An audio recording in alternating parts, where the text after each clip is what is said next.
Hello fellow photographers and welcome back. I'm guessing you clicked on this video because you're frustrated with photos that aren't sharp. We've all been there, and I'm here to help you troubleshoot the issue by giving you 5 lesser known reasons for soft photographs. There are many reasons for soft photos, but some you might not have thought of yet, and I'll be listing those together with a short explanation of the whys and the hows, so that by the end of the video you would have found the solution to your problem. I'm Danielle Carstens. I'm a professional wildlife photographer in Africa, from Africa, and I lead photo safaris throughout Africa, sharing the wildest and most beautiful areas of my home continent with photographers of all skill levels.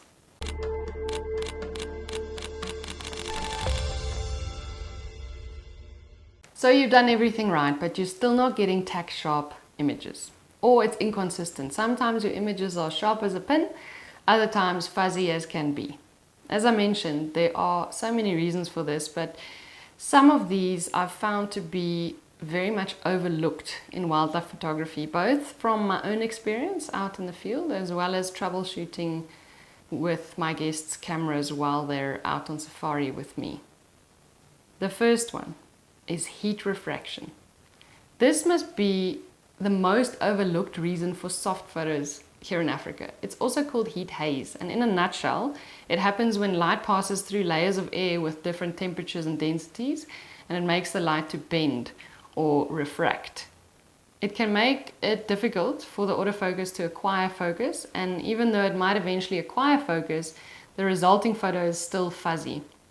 It happens specifically when using telephoto lenses, when photographing a subject that is far away, and when there's a significant temperature difference between two pockets of air, for example, when the ground is radiating heat. Here in Africa, shooting across an open grassland in the middle of the day is a definite way to get heat refraction ruining your photograph. I am yet to find a good reason to be out in the field taking photos during the heat of the day. If you're serious about photography, you have to be serious about light. Golden and blue hours are by far the best times to be taking photos. It doesn't only happen when shooting across land though, it also occurs in other situations. For example, shooting across water, or when you're in a cold area inside a warm vehicle and hot air gets trapped inside your lens hood and meets with cold air from outside. Whatever your situation may be, look out for photos that show up as fuzzy, although everything else was done right. If it's just air trapped in a lens hood, remove the lens hood for a while. That'll help. If you're in Africa, shooting at midday, go back to your accommodation and have a nap or an ice cold drink. That's my suggestion. By the way, if you're enjoying my tips, please remember to subscribe to the channel and to click the bell so that you don't miss out on any future videos. Aperture. Yes, indeed, it is appealing to shoot wide open, meaning at your lowest possible f-stop. And sometimes we're forced to do so because of the lack of light that we have. However, this can cost you sharpness. In some lenses, more so than in others. High quality professional prime lenses won't necessarily suffer from this as much as variable aperture zoom lenses, but it's still possible to see softness around the edges. In consumer zoom lenses, it's particularly visible at the long end of the zoom range, so when you've zoomed out far to your maximum.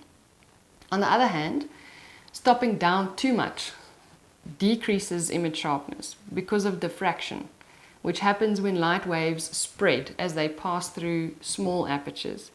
Diffraction typically begins to affect sharpness noticeably around f11 to f16 on full frame cameras and around f8 to f11 on crop sensor cameras.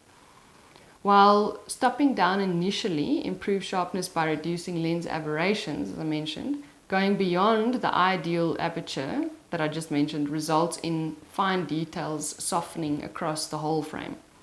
As diffraction increases, the light rays scatter and it decreases the resolution and clarity of your photograph. I'd say play around with different apertures on your lens in different situations with different variables and scrutinize the quality afterwards to get an idea of your lens performance at different apertures. Generally speaking, it's best to use apertures like f5.6 to f8 for maximum sharpness, or say 1 or 2 stops above your minimum aperture of your lens.